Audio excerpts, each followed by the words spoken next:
What's the future of Yukon basketball in the Big East? You're locked on.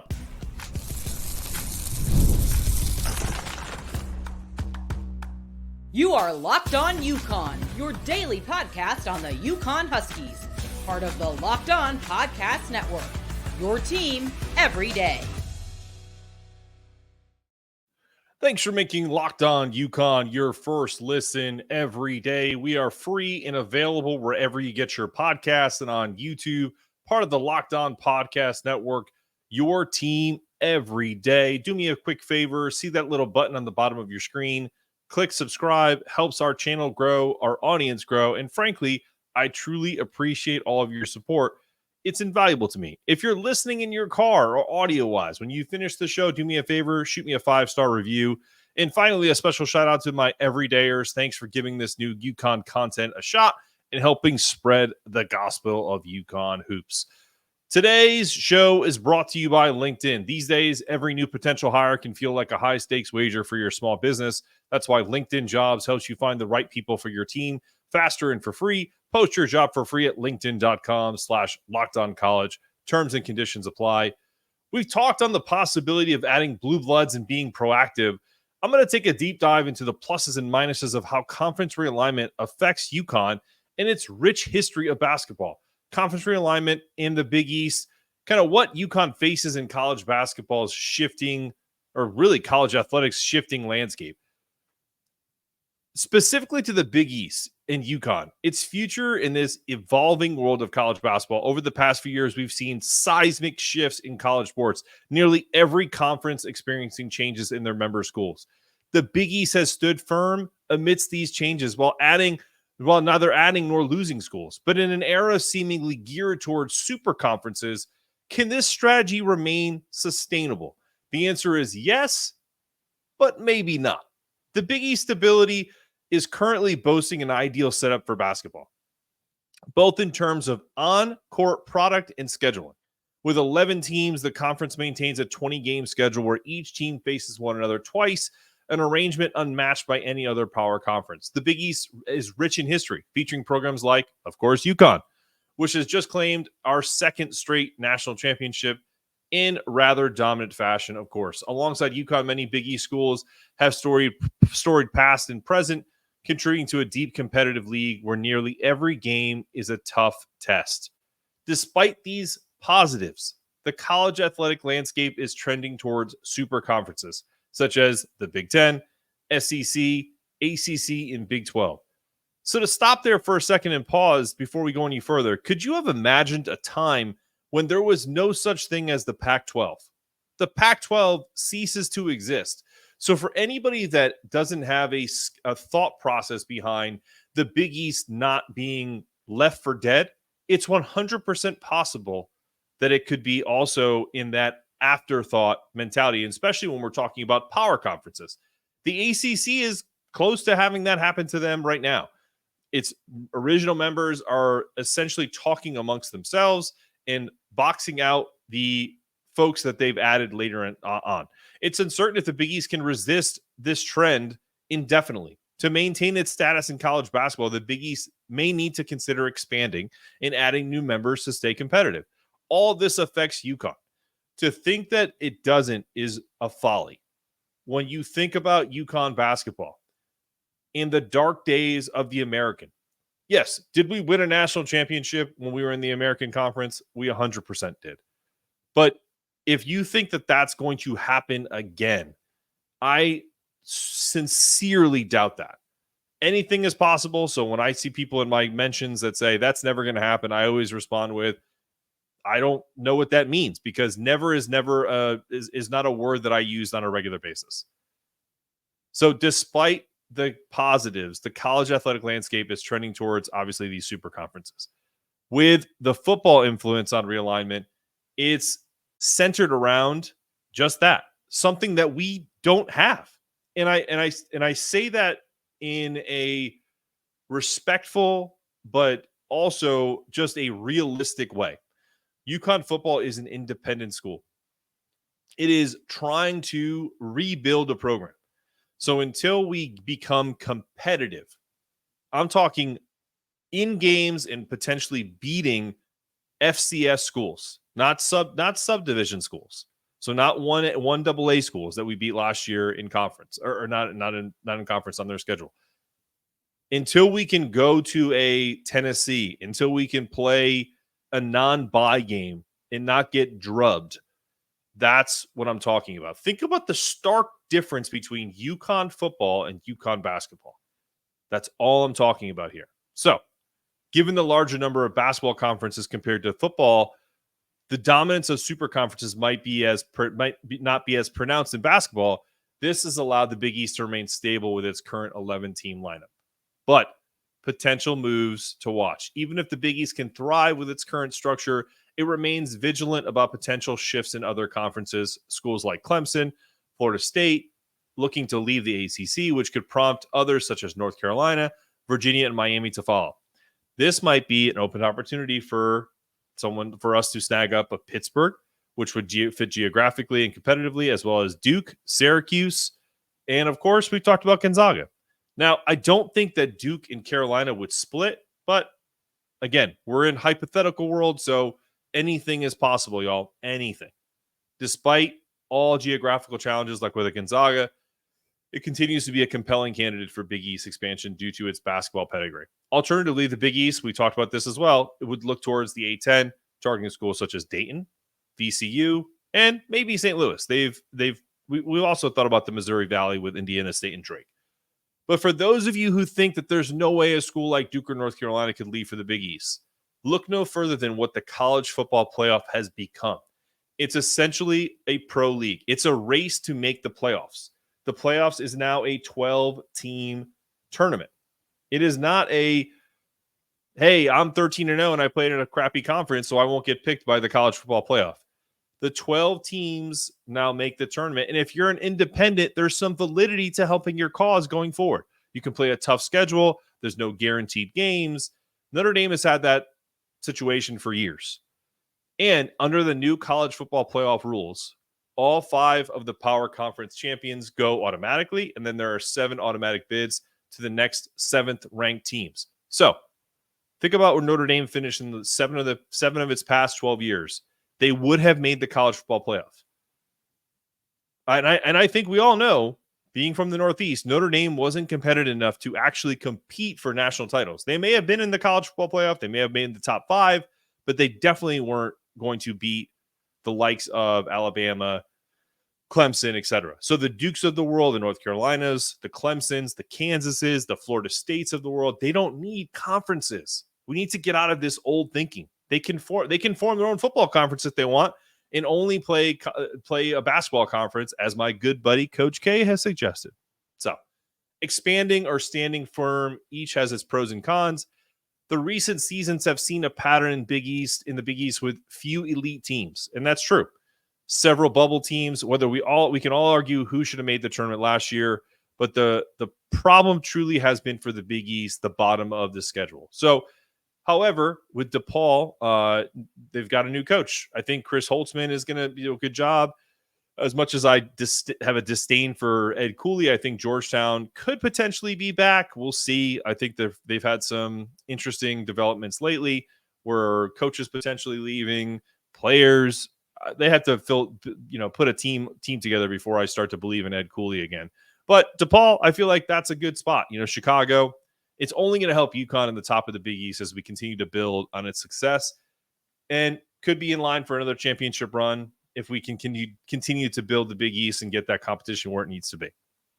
All things considered, the Big East is continually monitoring the realignment landscape. If an opportunity arises to add a no-brainer like Gonzaga, Duke, please, like North Carolina, the conference has to absolutely do this. So for now, however, the best strategy probably is going to be to hold steady and just kind of monitor things, pick up the pieces as the ACC falls on its face, while maintaining the competitive balance and rich tradition that defines the Big East. Up next, the immortal Tristen Newton and how a stark difference there is from the college game to the NBA. After this.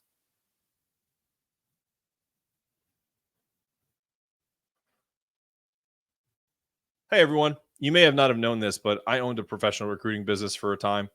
I know firsthand how crucial it is to find the professionals for your team. When you're hiring for your small business, you want to qualify candidates that fit your role perfectly.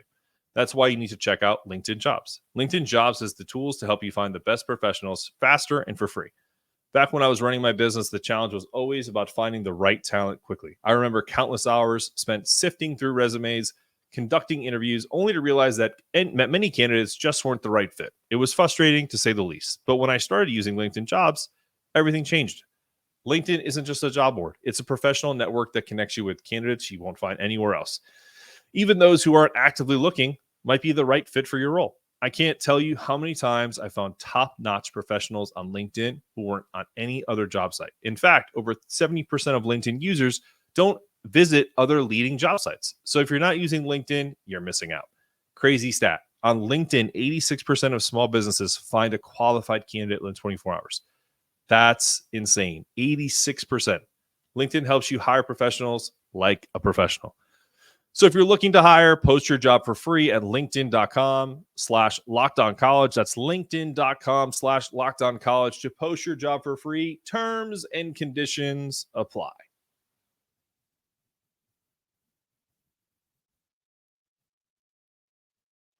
What can we say about Tristen Newton, everybody? Listening to him with his NBA draft combine availability and talking to NBA scouts, the fact Tristan may actually get drafted is truly remarkable. Tristen Newton's journey from an unheralded high school player to Yukon legend is not lost on me. 4 years ago, Tristen Newton's only connection to Yukon was as an opponent in the American Conference, a conference opponent nonetheless, with the East Carolina Pirates. Fast forward to today. Newton's number 2 jersey is forever immortalized on the wall of Gamble Pavilion. He joins the ranks of Husky legends like Kemba Walker, Ray Allen, Emeka Okafor. Newton's accolades are impressive. He's a 2-time national champion, a first-team All-American, and was named the Final Four most outstanding player. Not too shabby for a kid who didn't get a single high major offer out of high school and ended up playing at ECU. Not exactly a basketball hotbed. Recently, Newton showcased his skills at the NBA Draft Combine, impressing in several areas. He posted one of the fastest times in the shuttle run, clocking in at 2.84 seconds. He also finished in the top 10 in the three-point shooting drill, hitting 17 of 25 for a 68% success rate. However, Newton acknowledges that there's areas that are lacking, right? Vertical leap being one, 32.5 inches. And no step vertical leap, 25 inches. They weren't exactly his strong points. So reflecting on his performance, his quote is, "The vertical, I wasn't too surprised by that because everybody knows I'm not a freak athlete or anything like that." Despite this, he was overall satisfied, especially with his shooting and sprinting drills. Under his agent's advice, and he did a different type of draft strategy. His teammates Alex Garrett and Cam Spencer participated in the 5-on-5 scrimmages. Newton did not. This is a common strategy for lottery picks like Donovan Clingan, Stephon Castle, who have little to gain from additional exposure. Newton's agent of Verus Sports, Aaron Turner, advised against it, believing that Newton's recent years in game film were strong enough to speak for themselves. This is very akin to college football quarterbacks not throwing in the combine because they feel like only can be nitpicked from there, right? So they didn't want his game to be further scrutinized. Let the film speak for itself. So I respect it. This year, Clingan and Castle are expected to be top 10 or 15 picks. I personally think they're going to both go top 5, while Kierman and Spencer might go second round. We're going to do an expose on Cam Spencer later this week. Let's just say it's not looking great for Cam. Love him. I hope he gets drafted. Well, it's looking great for Alex Kierman, which is kind of both bad news for the Yukon in that respect. Newton, however, is kind of on the bubble and might not hear his name called during the NBA draft at all on June 27th. Well, before we continue on the Newton path here, are you watching Fox Sports or ESPN on your TV all day? Have to turn down the volume with all that shouting? Make the switch to Locked On Sports Today, a free 24/7 sports streaming channel programmed for you every day to bring you the biggest stories without all that screaming. Locked On Sports Today brings you the can't-miss analysis, opinions, and news, streaming 24/7 on YouTube or the free Amazon Fire TV channels app, part of the Locked On Podcast Network, your team every day. Newton's fellow Husky, Stefan Castle, recently texted him to highlight all of Newton's accomplishments at UConn, a gesture that Newton found touching. Read that in David Borges's article on a similar topic of Tristen Newton and his draft process. With the quotes, you can't really sit down and process it. Newton said, your real goal is to get to the NBA and preparing for the NBA. Couldn't agree more. Newton will continue with interviews and medical exams with the NBA teams and then return to Miami for more workouts. His focus is on getting in shape, improving his shot, and being efficient on the court. He believes his game film over the past few years has shown his capabilities. It's about going out there and having a good team work out. I feel like the film over the past couple of years has really showed what type of player I am. So I'll just go out there and work with my energy and pace and just knock down shots. If I do that, I'll be fine. And when the NBA draft does arrive, Newton will be back home with his family in El Paso. Whether he hears his name called or not, he knows the journey has just begun. And I absolutely love this quote from David Borges' piece from Tristan. Quote, the dream is to make it to the NBA, not just to hear your name called on draft night, Newton said. If the right team drafts me, that would be great. If we go undrafted and I get picked to the team and I get to pick the team we really want to go to and find the right fit and help me out with my whole career, that would be great too.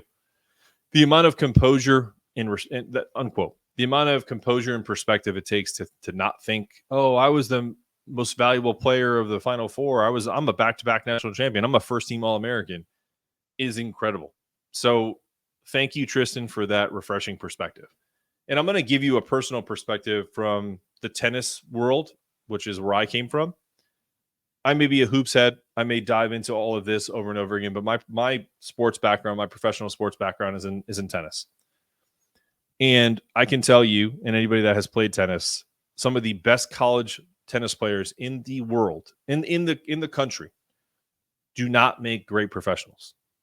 So that's what this Tristen Newton, Cam Spencer they did really well in college. And it's almost like a similar model. So you had a lot of European players that would come over from the tennis world and dominate and win a national championship. And then they go play Rafael Nadal and get killed because they just didn't make that leap. They haven't become a professional yet. So I hope over time, the professional lifespan of an NBA player is a little bit longer in terms of working with a team, creating a niche, whereas tennis is kind of like being a boxer. You either have it or you don't.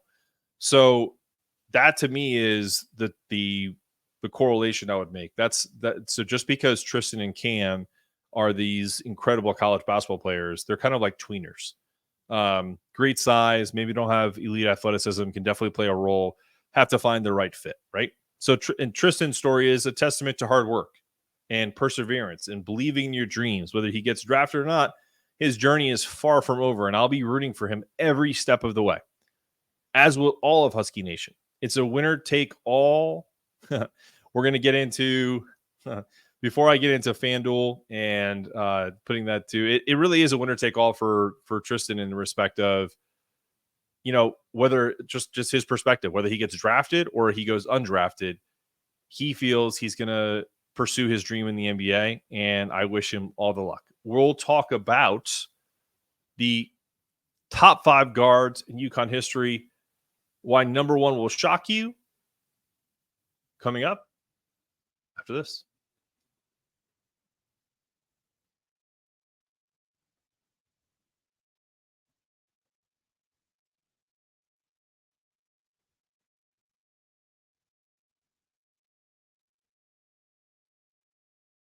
It's winner take all in the NBA and NHL, and FanDuel is giving you a shot to bring home a big win of your own. Right now, new customers get $150 in bonus bets with any winning $5 bet. That's $150 to bet on spreads, money lines, player props, and more. Right now, I'm taking the bonus money and I'm putting it on the Minnesota Timberwolves, plus 290 to win it all. That's if you put $100 on Minnesota, you win $290 if they win it all. Don't think there's anyone that's going to stop them. Join me and visit FanDuel.com/lockedon and make every playoff shot count. FanDuel, America's #1 sportsbook.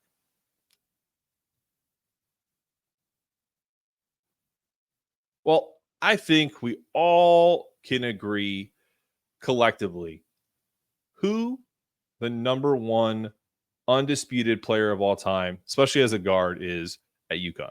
And that's Ray Allen. So let's keep him there. Outside of Jesus Shuttlesworth himself, some other great names at guard: Kemba Walker, Shabazz Napier, Chris Smith, Jordan Hawkins, Duron Sheffer, Khalid El-Amin, Marcus Williams, Talik Brown, Tate George, Ricky Moore, who we'll have on the show this week. Very excited about that. Richard Hamilton, Ben Gordon, Jeremy Lamb, Ryan Boatwright, Cam Spencer, Tristen Newton. My top 5 guards, not named Ray Allen, are: number 5, Chris Smith. He's the all-time leading scorer. Really started it all for Jim Calhoun. Chose to play in his home state versus playing at Syracuse. A big win for Jimmy Calhoun over Jimmy Boeheim. At that time, Smith is the most prolific scorer in UConn basketball history. 2,145 points, spending 127 games over 4 seasons. School record. Still stands as a school record. I don't know if that'll ever get broken, considering the college landscape. In addition, Smith's 242 made three-pointers rank among the top 10 at UConn. He averaged 16.9 points per game for his career, highlighted by a 91-92 senior season where he averaged 21.2 and made 42% of his three-point attempts. Also, a former member of the Minnesota Timberwolves and a draftee of the Minnesota Timberwolves. We'll go to number 4, Ben Gordon. UConn won its second national championship to conclude the 2003-04 season, and did so with a dynamic outside duo. The outside portion also forgot Rashad Anderson as the he's not in my top 5, but another guy on that team. That's the duo. Gordon averaged a team leading 18.5 points and shot 43.3% from 3 for the national title squad while earning first team all Big East honors. That was Gordon's final collegiate season, capped a 3-year career that produced just a shade under 1,800 points, 7th most in school history, 590 made field goals, 42.3% three-point field goal percentage. That ranks 2nd all-time at UConn. Number 3 on my list, yes, Tristen Newton. I'm going to repeat myself from the last segment. Newton's number 2 jersey is forever memorialized on the wall of Gampel Pavilion. He joins only Husky legends Kemba Walker, Ray Allen, Emeka Okafor. Newton's accolades are impressive. He's a 2-time national champion, a first-team All-American, and was named Final 4 most outstanding player. UConn has a rich history that can't be ignored. The greatness right here in front of you the past few years. Look, probably some maybe more deserving players, but not in this list. Number 2, Richard Hamilton. Hamilton joins Chris Smith as the only UConn players to reach the 2,000-point plateau with 2,036 in 3 seasons. He averaged just a shade under 20 points per game over 103. Twice Hamilton averaged 21.5 points, including during the championship run in 98-99, when he also pulled out a career-high 5 rebounds to repeat as the Big East Player of the Year and earn consensus first-team All-American status. Hamilton averaged 24 points on 50% shooting during the 99 NCAA tournament, scored 27 in the title game against the Duke Blue Devils to earn most outstanding player honors. And number 1, I don't think this is a surprise, Kemba Walker, 5 games in 5 nights, then 6 straight to cap a career, to cap a national title in a career, 2 Final Fours, top 10 with 1,783 points. In his 3rd and final season of the 2010-11, Walker averaged a team-high 23.5 points per game, 4.5 assists, and almost 2 steals while helping UConn win its 3rd national championship. He was the first-team All-Big East pick that season, and MVP of the Big East tournament when he averaged 26 points on 48% shooting and 6.5 rebounds a game. Pretty good for a 6-footer. Walker also among the school's all-time leaders with 185 steals. Absolute dog. Plus, like most UConn fans, I named my dog Kemba after the title. Some really hard-hitting news for you there. Well, Locked On has launched the first ever national sports 24/7 streaming channel on YouTube, and now it's also available on Amazon Fire TV in the free Fire TV channels app. Locked On Sports Today is here for you 24/7, covering the top sports stories of the day with local experts of Locked On, plus our national sports shows covering every league. Find Locked On Sports Today, now available on the free Fire TV channels app. Look, Locked On Sports is excited about some new opportunities that are coming down the pike for Locked On UConn. I'm looking forward to telling you guys about it. But until then, this has been another episode of Locked On UConn. I'm your host, Mark Zanetto, asking you to stay locked in, stay connected, make sure your toughness meter is always rising. And as always, go Huskies.